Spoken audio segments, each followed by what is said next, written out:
Ikaw ba ay palaging minamalas at palagi na lang inaalat sa pera at swerte? Yung tipong kahit saan ka pumunta ay tila sinusundan ka ng kamalasan? Baka naman kulang ka sa lucky charm. Kaya sa video ito ay tatalakayin natin ang mga gemstones o kristal na nagtataglay ng swerte sa pera at kapalaran. Kaya bago tayo magpatuloy ay pakipindot mo muna ang subscribe button at pakipindot mo na rin ang bell icon para palagi kang ma-notify sa mga bagong upload na video. May mga paniniwala ang bawat tao sa iba't ibang panig ng mundo at may tinatawag tayong swerteng bato o kilala natin sa tawag na lucky stones at lucky gems. Ito ay ang mga bato o kristal na pinaniniwalaang nagdudulot ng magandang kapalaran o swerte sa kung sino man ang nagmamay-ari at nagsusuot nito. Karaniwan itong ginagamit bilang mga lucky charm o suot sa pamamagitan ng mga jewelry, keychain o bilang palamuti sa tahanan. Kaya naman, narito ang top lucky 7 stones na pinaniniwalaang nagtataglay ng swerte at proteksyon ayon sa kultura at paniniwala at maging sa feng shui. Number 7. Malachite. Sa mundo ng crystal healing, ang malachite ay itinuturing na isa sa mga powerful stone.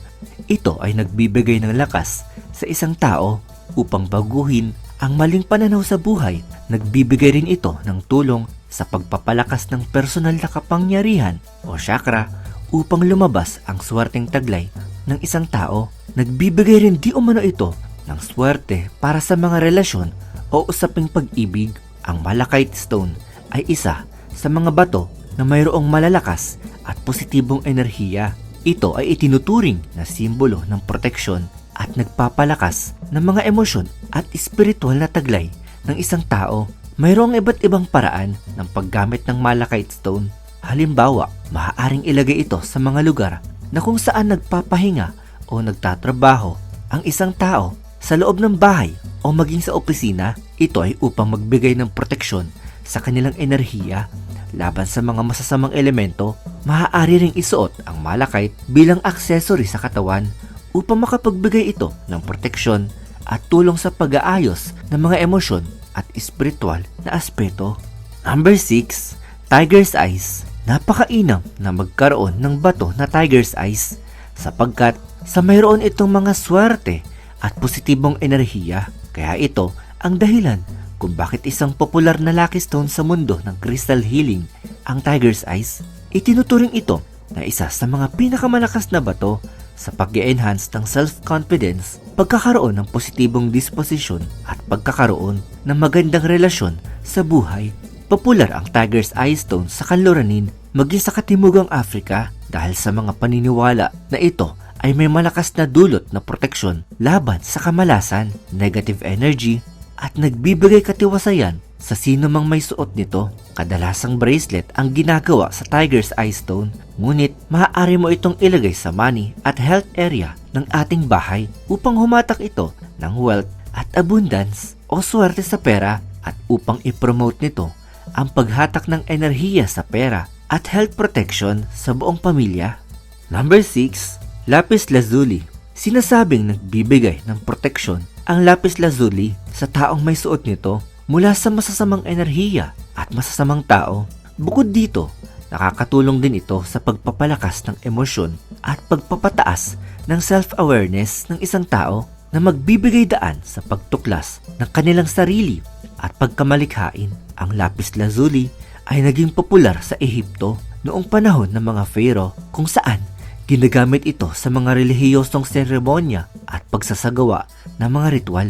Bukod sa Ehipto, kilala rin ang lapis lazuli sa Persya at bansang India kung saan ginagamit ito sa paggawa ng mga dekorasyon, mga alahas, kasuotan at mga kasangkapan.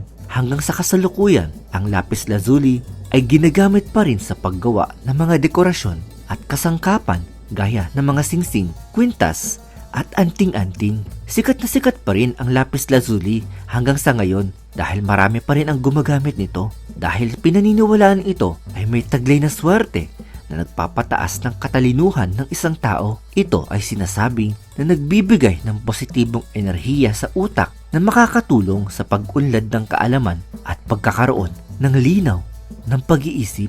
Number 4. Clear quartz.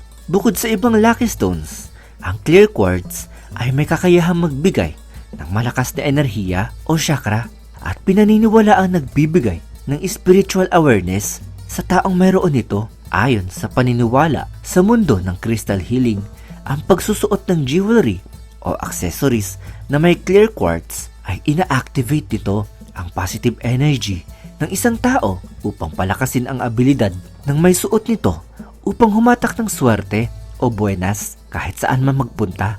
Ang paglalagay ng clear quartz sa loob ng ating bahay ay pinaniniwala ang naglilinis di umano ito ng mga negative energy at nag-iimbita ng good vibes at pinapataas di umano nito ang positive energy sa loob ng tahanan. Maaari rin na ilagay ang clear quartz sa inyong kwarto dahil ayon sa meditation at spiritual practices na ang clear quartz ay nagpapaganda ng spiritual na kamalayan ng isang tao na mainam sa well-being upang ma-energize ang isang tao tuwing gigising.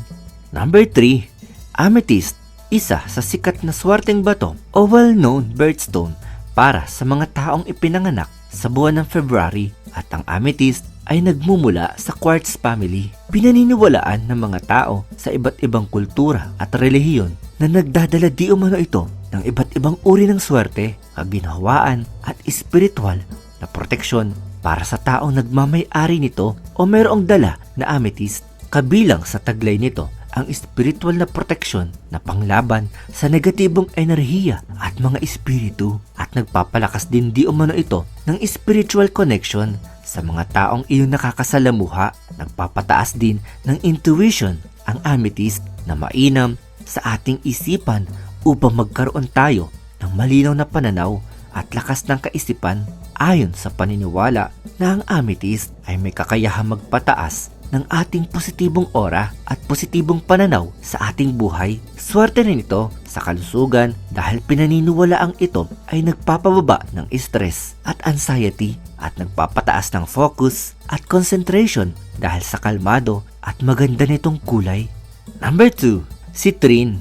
Ang citrine ay isa sa mga sikat na swerteng bato na pinaniniwalaang nagdadala ng magandang kapalaran at tagumpay. Kilala rin ito na merchant stone dahil sa paniniwala na nag-a-attract di umano ito ng kayamanan at kasaganaan sa negosyo. Ang bato na ito ay pinaniniwala ang nagbibigay ng spiritual protection laban sa mga negative energy at nagpapalakas di umano ito ng positibong aura at nagpapataas ng tiwala sa sarili. Ayon din sa mga paniniwala na ang pagsusuot ng mga accessories na yari sa citrine ay mayroong magandang epekto sa kalusugan ng espiritual ng isang tao. Ito ay nagpapataas ng enerhiya at nagbibigay ng pag-asa at lakas sa mga taong nakakaramdam ng pagkabagot, at may kakayahan din di umano ito na humatak ng mga oportunidad o buenas sa negosyo at personal na buhay.